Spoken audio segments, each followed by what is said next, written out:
રાજકોટમાં ઉમેદવાર અંગે કોંગ્રેસમાં કોકડું ગુંચવાયું। ગુજરાત કોંગ્રેસ પ્રમુખ શક્તિસિંહ રાજકોટની મુલાકાતે। શક્તિસિંહની મુલાકાત બાદ રાજકોટમાં કોંગ્રેસના ઉમેદવાર જાહેર થઈ શકે।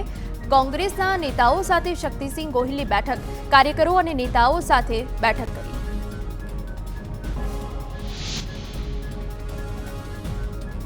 વડોદરામાં રંજન ભટ્ટે ચૂંટણી નહીં લડવાની ઈચ્છા વ્યક્ત કરી।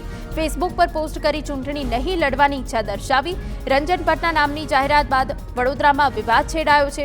વડોદરામાં છેલ્લા કેટલાક સમયથી વિવાદ ચાલી રહ્યો છે। વડોદરામાં રંજનબેન ભટ્ટે દાવેદારી પરત ખેંચતા ફરી રાજકારણ ગરમાયું। હવે પૂર્વ કોર્પોરેટર ગાર્ગીબેન દવે પ્રબળ દાવેદાર હોવાની ચર્ચા। સ્વચ્છ છબીના કારણે ગાર્ગીબેન પર ભાજપ પસંદગીનો કળશ તોડી શકે। રંજન ભટ્ટના ચૂંટણી ન લડવા મુદ્દે જ્યોતિ પંડ્યાએ આપી પ્રતિક્રિયા। કહ્યું, રંજનબેન મુદ્દે તમામની લાગણી હતી। મારો એકનો વિરોધ હતો તેમ ન હતું। જે ઘટનાક્રમ થયો તેને હકારાત્મક રીતે લેવો જોઈએ। મતદારો વડોદરાનો વિકાસ ઈચ્છે છે। સાબરકાંઠામાં ભાજપના ઉમેદવાર ભીખાજી ઠાકોરે ચૂંટણી લડવાનો ઇનકાર કર્યો। સોશિયલ મીડિયા પર પોસ્ટ દ્વારા જાણકારી આપી।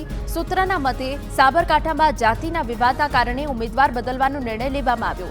ભીખાજીએ ડામોરમાંથી ઠાકોર અટક કરાતા સર્જાયો વિવાદ।